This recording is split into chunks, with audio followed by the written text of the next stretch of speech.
Bayangkan, siang yang tenang di Bekasi tiba-tiba berubah jadi medan perang. Ratusan orang turun ke jalan, senjata di tangan, teriakan membelah udara. Hanya karena satu insiden kecil, satu mobil, satu percikan emosi, dan dalam hitungan jam, satu nyawa melayang, puluhan luka berdarah.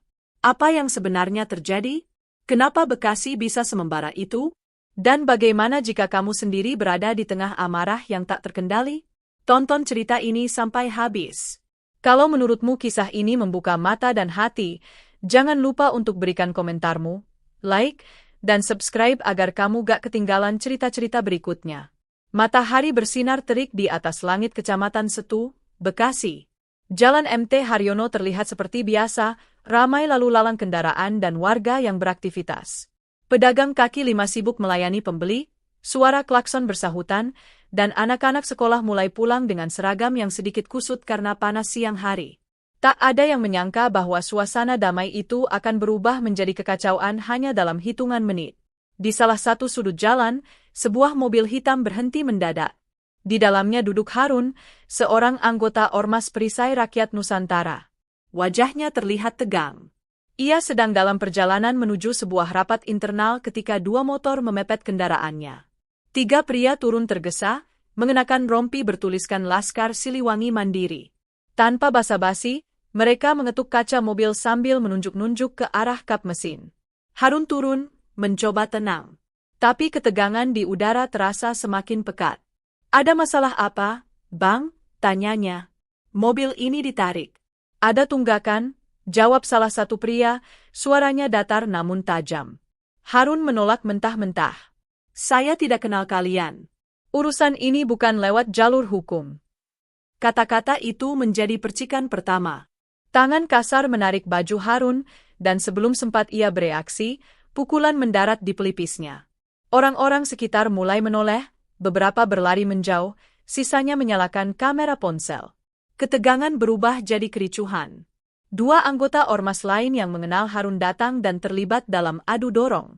Dalam waktu singkat, keributan kecil itu menjalar, mengundang perhatian kelompok-kelompok lain yang kebetulan berada tidak jauh dari lokasi. Di grup pesan cepat, nama ormas mulai disebut. Ajakan untuk merapat ke lokasi tersebar cepat, secepat kemarahan yang mengalir di dada mereka. Bekasi belum tahu bahwa siang ini akan menjadi awal dari malam yang gelap dan berdarah. Sore menjelang, langit mulai menguning. Tapi jalan MT Haryono berubah menjadi ladang ketegangan. Puluhan orang berdatangan dari berbagai arah, sebagian mengenakan atribut khas ormas, sebagian lainnya berpakaian bebas tapi dengan raut muka yang sama, marah dan siap bertarung. Anggota dari Pemuda Garuda Merah yang selama ini memiliki hubungan renggang dengan Perisai Rakyat Nusantara pun ikut terseret. Mereka datang dengan dalih solidaritas, namun di baliknya tersembunyi sejarah lama yang belum selesai. Dendam lama ikut terbawa, menyatu dengan panasnya amarah yang membakar sore itu. Terlihat Dika, salah satu pentolan muda Pemuda Garuda Merah, berdiri di atas kap mobil sambil berteriak, "Jangan biarkan mereka menginjak kita di tanah kita sendiri." Teriakan itu disambut sorak dan gemuruh dari kerumunan. Suasana semakin tak terkendali. Di sisi lain, Irwan dari Laskar Siliwangi Mandiri juga memobilisasi anggotanya. Ia membawa batangan besi panjang, wajahnya dingin.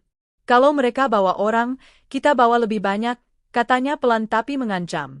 Ia tahu betul, pertarungan ini bukan soal mobil lagi. Ini soal harga diri. Bentrok pun tak terelakkan. Batu beterbangan. Suara kaca pecah menggema. Suara teriakan dan benturan tubuh memenuhi udara. Di antara mereka, ada yang berusaha melerai, tapi lebih banyak yang terbakar emosi. Senjata tajam mulai terlihat di tangan-tangan tertentu. Benda tumpul seperti balok kayu dan rantai mulai diayunkan tanpa arah yang jelas. Warga sekitar panik. Banyak yang menutup warung dengan cepat, mengunci pintu rumah, dan membawa anak-anak masuk ke dalam. Polisi mulai berdatangan, namun jumlahnya tak sebanding dengan massa yang sudah membeludak. Salah satu kendaraan polisi dilempari batu. Tanda bahwa situasi tak lagi bisa dikendalikan hanya dengan kehadiran aparat. Mereka butuh lebih dari sekadar peringatan. Namun yang tidak disadari semua pihak, konflik ini sedang merembet. Dalam hitungan menit, Pesan dan video bentrokan ini menyebar ke kota Bekasi. Kelompok pendukung dari kedua belah pihak yang tinggal di wilayah kota pun mulai bergerak. Malam belum jatuh, tapi bayang-bayangnya sudah terasa. Dan di tengah hiruk-pikuk itu, suara sirine mulai bersahutan. Malam mulai turun. Jalanan yang biasanya terang oleh lampu kendaraan kini lebih banyak diterangi nyala api dari benda-benda yang dibakar. Ban, spanduk ormas, bahkan satu pos ronda di pinggir jalan turut menjadi korban kemarahan yang membabi buta. Puluhan anggota dari dua kubu kini telah berpindah ke wilayah kota Bekasi. Jalan irigasi raya, yang tak jauh dari batas kabupaten, menjadi titik bentrokan lanjutan. Polisi mencoba membentuk barikade, tapi massa yang datang semakin liar, seolah tak lagi peduli akan hukum, apalagi nyawa. Di tengah kerumunan itu, seorang pemuda bernama Yayan dari Ormas Perisai Rakyat Nusantara terlihat terpincang-pincang. Lengannya berdarah akibat sabetan benda tajam. Nafasnya berat. Ia berusaha lari ke tepi jalan, namun tak ada tempat aman. Teriakan dan makian terdengar dari segala arah. Tak ada teman, tak ada musuh yang jelas. Semua hanyut dalam kerusuhan yang seolah tak berujung. Di sisi berlawanan, Rinto, salah satu koordinator lapangan Laskar Siliwangi Mandiri, merangsek maju dengan pasukan kecilnya. Ia mengenakan helm proyek dan membawa pentungan kayu. Wajahnya penuh amarah dan keringat. Ia merasa diserang di rumahnya sendiri. Ia merasa dihina. Dan perasaan itu menjelma menjadi kebrutalan. Benturan demi benturan terjadi. Tubuh-tubuh roboh. Darah mulai mengalir di aspal. Sirine ambulans pun mulai terdengar berdampingan dengan sirine polisi. Tapi jalan sudah dipenuhi massa. Petugas medis kesulitan masuk.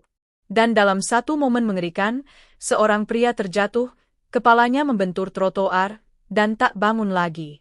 Namanya Reno. Seorang ayah dua anak, anggota pemuda Garuda Merah. Ia datang karena diminta hadir menjaga solidaritas. Tapi yang terjadi, ia menjadi korban. Nyawanya hilang di tengah jalan, di bawah cahaya lampu yang redup dan teriakan yang masih menggema. Berita tentang korban jiwa langsung menyebar.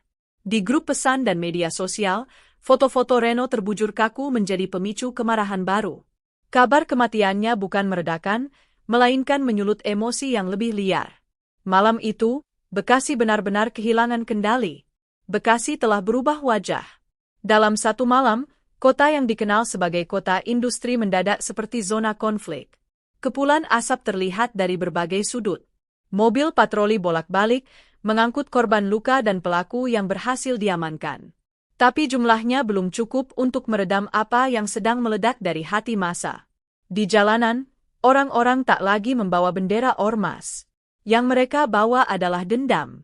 Bahkan beberapa dari mereka mengaku tidak tahu persis siapa yang mereka lawan. Yang penting, mereka merasa bagian dari sesuatu, dari kemarahan yang mereka pikir sedang mewakili harga diri dan kehormatan. Petugas dari Polres Metro Bekasi dan Polres Metro Bekasi Kota akhirnya turun dengan kekuatan penuh. Polisi anti huru-hara membentuk pagar betis. Suara tembakan gas air mata menggema di udara. Beberapa motor dibakar. Pedagang kehilangan lapak. Anak-anak menangis di dalam rumah. Kota ini sedang sakit, dan orang-orang di dalamnya kehilangan arah. Di tengah kepulan gas air mata dan api yang mulai padam, Harun akhirnya terduduk di tepi jalan. Wajahnya lebam, bajunya robek, tangan kirinya berdarah. Ia melihat ke sekeliling, teman-temannya tersebar, sebagian dibawa ambulans, sebagian diborgol polisi. Ia tidak bicara. Ia hanya menatap kosong ke jalan yang kini berserakan pecahan kaca, sandal, dan atribut ormas yang sobek. Di benaknya, terngiang lagi percakapan awal siang tadi, tentang mobil, tentang utang, tentang siapa yang merasa paling berhak. Tapi kini, semua itu tidak penting lagi. Karena nyawa telah hilang, dan luka telah tertanam dalam. Petugas kepolisian akhirnya berhasil menguasai situasi menjelang dini hari. Ratusan orang ditahan. Puluhan dibawa ke rumah sakit. Barang bukti dikumpulkan, senjata tajam, batu, botol, balok kayu. Satu persatu wajah-wajah diidentifikasi. Di layar televisi dan ponsel, berita utama pun terpampang jelas. Bekasi memanas. Ratusan ormas bentrok brutal, satu tewas di tempat. Dan saat kota mulai sunyi kembali, hanya satu pertanyaan yang menggantung di langit malam. Berapa luka lagi yang harus terjadi sebelum semua ini berhenti? Cerita ini mengingatkan kita bahwa amarah yang tidak dikendalikan hanya akan melahirkan kerusakan, luka, dan penyesalan yang mendalam. Betapa banyak orang terseret dalam konflik tanpa tahu ujung pangkalnya, hanya karena ikut arus dan menganggapnya sebagai pembelaan harga diri. Allah telah memperingatkan dalam Al-Quran. Dan janganlah kamu membunuh jiwa yang diharamkan Allah untuk dibunuh, kecuali dengan alasan yang benar. Dan barang siapa dibunuh secara zalim, maka sungguh kami telah memberi kekuasaan kepada wali si terbunuh, tetapi janganlah ia melampaui batas dalam membunuh. Sesungguhnya ia adalah orang yang mendapat pertolongan. Quran Surat Al-Isra 33. Cerita ini adalah karya fiktif yang dibangun berdasarkan peristiwa nyata untuk diambil hikmahnya.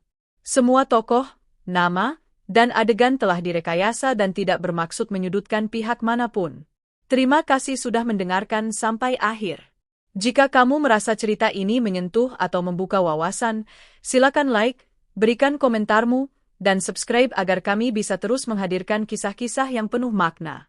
Sampai jumpa di cerita berikutnya. Assalamualaikum.